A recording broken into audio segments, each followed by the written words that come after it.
നമസ്കാരം. എൻ്റെ കുഞ്ഞു ചാനലിലേക്ക് ഏവർക്കും സ്വാഗതം.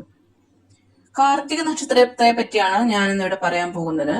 കാർത്തിക നാളുകാർ അസാമാന്യമായ ബുദ്ധിശക്തിയും സാമർഥ്യമുള്ളവരുമാണ്. സ്ഥിരമായി ഒന്നിനെയും ലക്ഷ്യമാക്കി പ്രവർത്തിക്കില്ല. ദുർമോഹവും ചതിയും ഇവർക്കില്ല. അഭിമാന ബോധമുള്ളവരാണ് ഈ നാളുകാർ. മറ്റുള്ളവരെ ഉപദേശിക്കാൻ മിടുക്കരാണെങ്കിലും സ്വന്തം കാര്യങ്ങൾ വരുമ്പോൾ അപ്പോൾ തോന്നുന്ന കാര്യങ്ങളെ ചെയ്യുള്ളൂ. തങ്ങളുടെ ഇഷ്ടത്തിനും സ്വാതന്ത്ര്യത്തിനും തടസ്സം നിൽക്കുന്ന ഏതിനെയും എത്ര പ്രയോജനമുള്ളതായിരുന്നാലും ഉപേക്ഷിച്ചു കളയുകയാണ് ഇവരുടെ രീതി. മറ്റൊരാളുടെ കീഴിലും നിയന്ത്രണത്തിലും നിൽക്കാൻ ഇവർ ഇഷ്ടപ്പെടുകയില്ല. തന്റെ വിജയങ്ങളെ സ്വയം പുകഴ്ത്തുകയും ദുഷ്പ്രവൃത്തികൾ ഉണ്ടായാൽ അവയെ മനഃപൂർവ്വം മറന്നുകളയുകയും ചെയ്യുന്നവരാണ് കാർത്തിക നക്ഷത്രക്കാർ. കാർത്തിക ജാതർ പൊതുവെ നല്ല ആരോഗ്യമുള്ളവരാണ്. നീണ്ടുയർന്ന നാസിക, ശാന്തതയുള്ള കണ്ണുകൾ, അതുപോലെയുള്ള മുഖഭാവം, സൗമ്യമായ പെരുമാറ്റം, തീരുമാനങ്ങൾ എടുക്കുന്നതിൽ ധീരത എന്നിവ ഇവരുടെ പ്രധാന ലക്ഷണങ്ങളാണ്.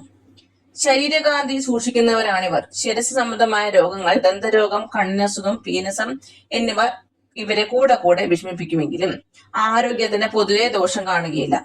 അന്ധവിശ്വാസങ്ങളെ തള്ളിക്കളയുന്നവരാണിവർ. അന്യർക്ക് ഗുണം ചെയ്യാൻ എപ്പോഴും മുൻപന്തിയിലാണ് ഇവർ. ഏത് വിഷയത്തിലും സ്വതന്ത്രമായ ഒരു നയം രൂപീകരിക്കുക കാർത്തിക നക്ഷത്ര ജാതരുടെ ഒരു പ്രത്യേകതയാണ്. തങ്ങളുടെ കർത്തവ്യ നിർവഹണത്തിൽ വളരെ ശ്രദ്ധ ഉള്ളവരായിരിക്കും ഇവർ.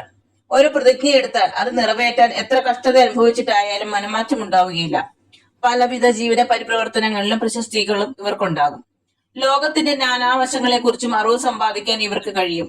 അന്യരിലെ തെറ്റുകളെ ക്ഷമിക്കുകയും കുറ്റങ്ങൾക്ക് മാപ്പ് നൽകുകയും അഗതികളെ അങ്ങേയറ്റം സഹായിക്കുകയും ചെയ്യും. തികഞ്ഞ ഈശ്വരവിശ്വാസികളാണ് കാർത്തിക നക്ഷത്രക്കാരിൽ അധികവും. ചതിയും വഞ്ചനയും ഇവരിൽ ഒന്നുണ്ടാവുകയേയില്ല. എന്നാൽ സ്വന്തം അഭിപ്രായത്തിനും നിർദ്ദേശത്തിനും വിരുദ്ധമായി പ്രവർത്തിക്കുന്നവരെ വെറുക്കുകയും അവരെ തള്ളിക്കളയുകയും ചെയ്യും. ആത്മാർത്ഥത കാട്ടുന്നത് കൊണ്ട് പല അനർത്ഥങ്ങളും വന്നു ചേരും. നിസ്സാര കാര്യങ്ങൾ കൊണ്ട് പെട്ടെന്ന് ക്ഷോഭിക്കുന്നവരാണ് ഇവർ. ക്ഷോഭമുണ്ടായാൽ സാഹസികമായ തീരുമാനങ്ങൾ എടുക്കും. ചിലർ വീണ്ടും വിചാരമില്ലാതെ പ്രവർത്തിക്കും. അതിനാൽ സമചിത്തതയും ശാന്തതയും കൈവരിക്കാൻ ശീലിക്കുകയാണ് വേണ്ടത്. കാർത്തിക നാളുകാർക്ക് സ്വദേശമോ സ്വന്തം കുടുംബവും വലിയ ഗുണം ചെയ്യില്ല. അന്യദേശവാസവും പ്രവർത്തനങ്ങളുമാണ് ഇവർക്ക് കൂടുതലും ഇണങ്ങുന്നത്. മാതൃസ്നേഹം ഇവർക്ക് അല്പം കൂടുതലാണ്. 50 വയസ്സുവരെ ജീവിതത്തിൽ കാര്യമായ പുരോഗതി ഇവർക്ക് ഉണ്ടാവുകയില്ല. എന്നാൽ 24 മുതൽ 35 വയസ്സ് വരെയും 50 മുതൽ 55 വയസ്സ് വരെയും പലവിധ നേട്ടങ്ങളും ഉണ്ടാകും. കാർത്തിക നക്ഷത്രത്തില് ജനിച്ചവര് ഞാൻ അനുഷ്ഠിക്കേണ്ട കുറച്ച് കർമ്മങ്ങളെ പറ്റി ഞാൻ പറയാം. ചൊവ്വ, വ്യാഴം, ബുധൻ ദശാകാലങ്ങളിൽ ദോഷപരിഹാരത്തിനായി കർമ്മങ്ങൾ ചെയ്യുക. സൂര്യനെയും ശിവനെയും പൂജിക്കുന്നതാണ് നല്ലത്. കാർത്തിക, ഉത്രം, ഉത്രാടം എന്നീ ദിവസങ്ങളിൽ സൂര്യ നമസ്കാരം, ക്ഷേത്ര ദർശനം എന്നിവ മുടങ്ങാതെ ചെയ്യുക.